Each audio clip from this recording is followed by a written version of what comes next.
এই লোকটা তার বাবার চিকিৎসার জন্য 2 লক্ষ টাকা দেবে বলেছে। বিনিময়ে আজকে একটা রাত তাকে সময় দিতে হবে। মাহি মনে মনে ভাবছে, হাজার লোকের হাজারটা বাজে কথা বলতে পারেন, উল্টোপাল্টা মন্তব্য করতে পারেন, কিন্তু বাবার চিকিৎসার জন্য কেউ 10 টাকা সাহায্য করবেন না। দোলা বেগম এসে বলল, কি গো, আর কয় মাস লাগবে? প্রিয়া বলল, আমার আব্বা অসুস্থ, না হলে সে কবেই টাকাটা শোধ হয়ে যেত। তোর আব্বা অসুস্থ বলে কি আমার টাকাটা দিবি না? আমার ছোট বোনটা যদি একটা চাকরি বাকরি পায় তাহলে হয়তোবা টাকাটা শোধ করা আমার জন্য সহজ হয়ে যেত। চাকরির জন্য গেলেই তো চাকরি পাবে, সারাদিন লেখাপড়া করলে তো আর চাকরি পাবে না। তোমার কাছে যদি ওরকম কোনো চাকরির সন্ধান থাকে তাহলে একটু দাও না, আমার বোনটার একটা চাকরির ব্যবস্থা করে দাও। কথাগুলো বলতে না বলতেই মাহি স্কুল থেকে আসলো। দোলা বেগমকে দেখে সালাম দিল, আসসালামু আলাইকুম। দোলা বেগম সালামের উত্তর দিলেন, ওয়ালাইকুম আসসালাম। মাহি গিয়ে বাবার মাথার পাশে বসলেন। তারপর বাবার মাথায় হাত বুলিয়ে দিতে দিতে বললেন, বাবা এখন তোমার কেমন লাগছে? তেমন ভালো লাগছে না রে মা, তুই স্কুল থেকে এসেছিস, যা স্কুল ড্রেস পাল্টিয়ে হাত মুখ ধুয়ে কিছু খেয়ে নে। ঠিক আছে বাবা, আমি ড্রেসটা চেঞ্জ করে এসে তোমার মাথা টিপে দিচ্ছি, বলেই মাহি ওখান থেকে চলে গেলেন। দোলা বেগম মাহির উঠে যাওয়ার সময় পেছনে দেখে বলল, মাশাআল্লাহ, আচ্ছা ঠিক আছে, আমি মাহির সাথে একটু কথা বলে দেখি, আমার হাতে একটা ভালো চাকরির খোঁজ আছে। বলেই দোলা বেগম ওখান থেকে উঠে মাহির রুমের দিকে গেল। রুমে মাহি স্কুল ড্রেস খুলে ফেললো, গায়ে ছিল শুধু ব্রা। তারপর পায়জামা খুলে পাশের আলনায় রাখতে যাবে, এমন সময় দোলা বেগম রুমে ঢুকতেই মাহি কিছুটা লজ্জা পেল। দোলা বেগম বলল, লজ্জা পাওয়ার কিছু নেই, তুমিও মেয়ে আমিও মেয়ে। তারপর মাহির কাছে এসে ব্রার ফিতাটা ধরে ঠিক করতে করতে বলল, তোমাকে একটা কথা বলার জন্য এসেছি। বলুন। দোলা বেগম মাহিকে পেছন থেকে জড়িয়ে ধরে বুকে হাত দিতে চাইল। মাহি দোলা বেগমের হাতটা সরিয়ে দিল।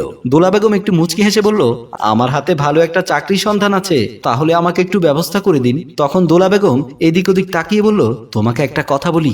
বলুন। তুমি চাকরি করে কয় টাকা পাবে? তার চাইতে বরং যদি একটা বড় থেকে দান মারতে পারো তাহলে তোমার আর চাকরি করার কি দরকার? কিসের দান বলুন? আমার হাতে একটা লোক আছে, নাম তার শফিউল্লাহ, এই শহরের অনেক বড় শিল্পপতি। শফিউল্লাহ সাহেবের নেশা হচ্ছে নতুন নতুন নারী সঙ্গ, প্রতিটা নারীকে কিছুটা সময়ের বিনিময়ে 2 লক্ষ টাকা করে দেন। কি বলছেন আপনি এসব? আমি 2 লক্ষ টাকার বিনিময়ে নিজেকে বিক্রি করব? যে কথা আপনি একবার বলেছেন দ্বিতীয়বার আর উচ্চারণ করবেন না। ভাগ্যিস আপনি আমাদের কাছে কিছু টাকা পান, তা না হলে আমি এখন আপনাকে এই বাড়ি থেকে ঘাড় ধাক্কা দিয়ে বের করে দিতাম। তোমার উপকার করতে চেয়েছিলাম বাপু, এখন দেখছি তুমি উল্টো গরম হয়ে যাচ্ছ। আপনি কি প্রস্তাব দিয়েছেন একবার চিন্তা করে দেখেন।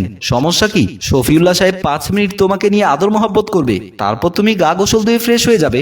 বিনিময়ে হাতে পাবে 2 লক্ষ টাকা, যা দিয়ে অনায়াসে তোমার বাবার চিকিৎসা হয়ে যাবে। প্লিজ আপনি এখান থেকে বের হয়ে যান। যাচ্ছি, তবে কথাটা মনে রেখো, যদি কখনো প্রয়োজন মনে করো তাহলে আমার সাথে যোগাযোগ করিও। বলেই দোলা বেগম চলে গেল। এর পরের দিনের ঘটনা, সাইফুল মিয়ার পেটের ব্যথা বেড়ে যাওয়াতে ডাক্তার জীবন চৌধুরীকে কল করা হয়েছে। সাইফুল মিয়ার মাথার পাশে বসে মাহি বাবার মাথা টিপতে টিপতে বলল, বাবা একটু ধৈর্য ধরো, ডাক্তারকে কল দিয়েছি, কিছুক্ষণের মধ্যে চলে আসবে বলেছেন। সাইফুল মিয়া বলল, তোর আপা কোথায়? গতকালকে যে তোমাকে ডাক্তার সাহেবের টেস্ট দিয়েছে, আপা ওই টেস্টের রিপোর্ট আনতে গিয়েছেন। কথাগুলো শেষ হতে না হতেই প্রিয়ার রিপোর্টগুলো হাতে নিয়ে রুমে আসলেন। প্রিয়াকে দেখে মাহি বলল, রিপোর্টে কি পাওয়া গেছে? প্রিয়া বলল, ডায়াগনস্টিক সেন্টার থেকে বলেছে যত তাড়াতাড়ি সম্ভব ডাক্তারকে রিপোর্টগুলো দেখাতে। সমস্যা নেই, আমি ডাক্তার সাহেবকে কল দিয়েছি, ডাক্তার সাহেব বলেছেন কিছুক্ষণের মধ্যেই চলে আসবেন। সাইফুল মিয়া বলল, মারে আমি আর পারছি না, তোরা আমাকে নিয়ে আর টেনশন করিস না, আমার কপালে যা আছে তাই হবে। ডাক্তার ডাক্তার করে তোরা নিজেরাও শেষ হয়ে যাচ্ছিস। এমন সময় রুমে আসলো ডাক্তার জীবন চৌধুরী। ডাক্তার জীবন চৌধুরী বললেন, এখন কেমন লাগছে চাচা? সাইফুল মিয়া বলল, তেমন ভালো লাগছে না রে বাবা, মনে হচ্ছে আমি আর বাঁচবো না। মাহি বলল, বাবা তুমি এমন করে বলো না, তোমার কিছু হয়ে গেলে আমরা 2 বোন কোথায় যাব? ডাক্তার জীবন চৌধুরী বলল, টেস্টের রিপোর্টগুলো কই? প্রিয়ার রিপোর্টগুলো ডাক্তার জীবন চৌধুরীর হাতে দিলেন। জীবন চৌধুরী রিপোর্টগুলো খুলে হাতে নিয়ে দেখতে লাগলেন। রিপোর্টগুলো একটা একটা করে ভালো করে দেখে বললেন, যা ভেবেছিলাম তাই হয়েছে। প্রিয়া বলল, কি হয়েছে ডাক্তার সাহেব? ওনার কিডনিতে পাথর হয়েছে, যত দ্রুত সম্ভব ওনার কিডনির পাথর অপারেশন করার ব্যবস্থা করুন, না হয় কিডনি নষ্ট হয়ে যাবে। কতদিনের মধ্যে অপারেশন করতে হবে? যত দ্রুত সম্ভব ততই ভালো। প্রিয়া বলল, কিডনি অপারেশন করতে কত টাকা লাগতে পারে? অনেক টাকা লাগতে পারে, আপাতত 2 লক্ষ টাকা জোগাড় করুন।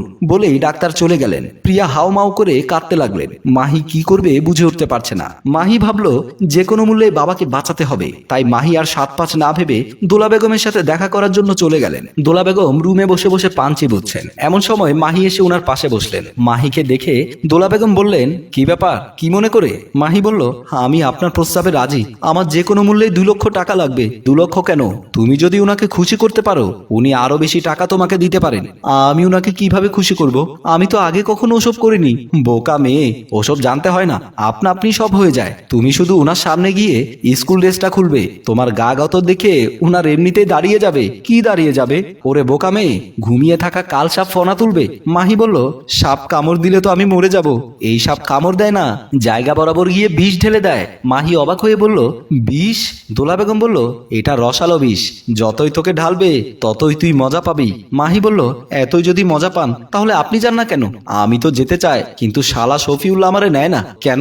একটা সময় এই শফিউল্লাহ সাহেব ছিল আমার, এখন আপনার নেই কেন? শফিউল্লাহ সাহেব পয়সাওয়ালা মানুষ তো, তাই বহুগামী, একজনকে দিয়ে পোষায় না, এক এক সময় এক একজন লাগে। তাহলে চলুন, আমাকে ওনার কাছে নিয়ে চলুন। ওনার কাছে নিয়ে যেতে হবে না, আমি যেটা বলি উনি সেটাই করেন। শোনো, তুমি কালকে সকাল 10টার দিকে তোমার স্কুল গেটে অপেক্ষা করবে। উনি তোমাকে নিয়ে কক্সবাজার চলে যাবেন। কক্সবাজারে কেন? উনি সম্মানিত লোক, যেখানে সেখানে যায় না। কক্সবাজার হলে একদম নিরাপদ। মাহি টেনশনে পড়ে গেলেন, বাড়িতে কি বলে বের হবেন, কারণ ওই লোকটা মাহিকে কক্সবাজার নিয়ে যাবে। সুতরাং ওখানে তো এক রাত না থেকে আসবেন না। মাহি কখনো ঘরের বাহিরে ছিলেন না, এখন বোনকে আর বাবাকে কি জবাব দেবে? দোলা বেগম বলল, কি ভাবছো? ভাবছি বাড়িতে কি বলে বের হব। আমি তো কখনো ঘরের বাইরে ছিলাম না। তুমি স্কুল ড্রেস পরে বের হবে, তারপর রাতে ফোন করলে বলবে বান্ধবীর বাসায় থেকে গেছো, পরের দিন সকালে আসবে কেল্লা ফতে। তুমি পেয়ে যাবে 2 লক্ষ টাকা, অনায়াসে তোমার বাবার চিকিৎসা হয়ে যাবে। যে কোনো কিছুর বিনিময়ে আমি আমার বাবাকে বাঁচাতে চাই। তাহলে আজকে আমি আসি, কালকে স্কুল ড্রেস পরে ওনার জন্য অপেক্ষা করব। বলেই মাহি চলে গেল।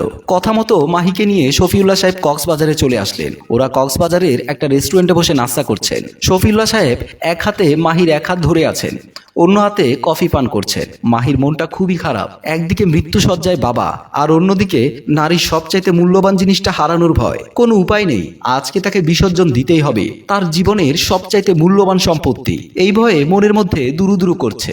তারপরও অন্যদিকে ভালো লাগছে, অন্তত জন্মদাতা পিতার জন্য কিছু একটা করে দিতে পারছে সে। নানা কথা মাথায় ঘুরপাক খাচ্ছে। বাবার সমবয়সী একজন বয়স্ক মানুষ তার হাত ধরে বসে আছে দেখে মাহির কিছুটা লজ্জা লাগছে। তবুও ভয় নেই, এই লোকটা তার বাবার চিকিৎসার জন্য 2 লক্ষ টাকা দেবে বলেছে। বিনিময়ে আজকে একটা রাত তাকে সময় দিতে হবে। মাহি মনে মনে ভাবছে, হাজার লোকের হাজারটা বাজে কথা বলতে পারেন, উল্টোপাল্টা মন্তব্য করতে পারেন, কিন্তু বাবার চিকিৎসার জন্য কেউ 10 টাকা সাহায্য করবেন না। তবুও মনের মধ্যে সংকোচবোধ কাজ করছে একটি কারণে, তার গায়ে পরা স্কুল ড্রেস। স্কুল ড্রেস না পরেও তার কোনো উপায় নেই, কারণ মাহির ভালো কোনো পোশাক নেই। তার উপর যে বাড়িতে মিথ্যে কথা বলে এই স্কুল থেকে শফিউল্লাহ সাহেবের সাথে কক্সবাজার চলে এসেছেন, এই কথাটি যদি বাড়িতে তার বোন বা অসুস্থ বাবা জানতো তাহলে কিছুতেই রাজি হবে না। তাই বোনকে না জানিয়ে শুধুমাত্র জন্মদাতা পিতাকে বাঁচিয়ে রাখার জন্য নিজের সবকিছু বিসর্জন দিতে আজকে মাহি কক্সবাজার চলে এসেছে। শফিউল্লাহ সাহেব মেয়েটিকে বললেন, অনেকক্ষণ নাস্তা করলাম, এবার চলো কোনো একটা হোটেল রুম নিয়ে ওখানে বিশ্রাম করা যাক। আপনার খুশি, তোমার সাথে আমার যা কন্ডিশন হয়েছে আমি আমার জায়গায় ঠিক থাকবো, তুমি তোমার কথা রাখবে। আমি আপনার সব কথায় রাজি, আপনি যা যা বলেছেন সবই হবে, শুধু বিনিময়ে আমাকে 2 লক্ষ টাকা দিতে হবে। ও নিয়ে তোমাকে টেনশন করতে হবে না, টাকা আমি সাথে করে নিয়ে এসেছি। আমার কাজ শেষে তুমি টাকা নিয়ে চলে যেতে পারবে। তাহলে আর সময় নষ্ট না করে কোথায় নিয়ে যাবেন সেখানে নিয়ে চলুন। ওরা রেস্টুরেন্ট থেকে একটা হোটেলে চলে আসলো। হোটেলে আসার পর শফিউল্লাহ সাহেব সোফার উপরে বসলেন। মাহি শফিউল্লাহ সাহেবের পাশে বসলেন। মাহির মন খারাপ। শফিউল্লাহ সাহেব বলল, কক্সবাজার এসেছো মজা করতে, আর তুমি মন খারাপ করে থাকবে? দেখো, আমি কিন্তু কাউকে কম টাকার বিনিময়ে কক্সবাজার আনি না। যাকে কক্সবাজার আমি নিয়ে আসি মিনিমাম 2 লক্ষ টাকা। ক্ষেত্র বিশেষে যদি আমাকে ভালো করে খুশি করতে পারে 3 লাখ 4 লাখ টাকা দিয়ে দেই। টাকা পয়সা আমার কোনো কমতি নেই। তোমাকে এই রাতের বিনিময়ে আমি 2 লক্ষ টাকা দেব। তাও যদি তুমি মন খারাপ করে থাকো তাহলে বলো তুমি কত টাকা চাও আমার কাছে।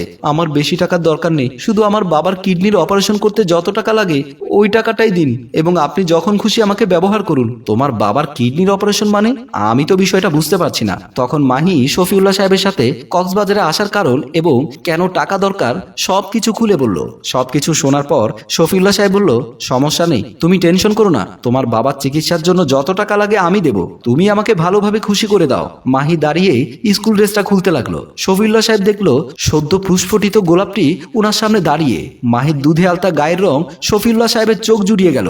শফিউল্লাহ সাহেব মাহির এক হাত ধরে টান মেরে পাশে বসালেন। এমন সময় মাহির মোবাইলে কল আসলো। কলটা রিসিভ করতে ওপাশ থেকে বোনের কান্না শুনতে পেল।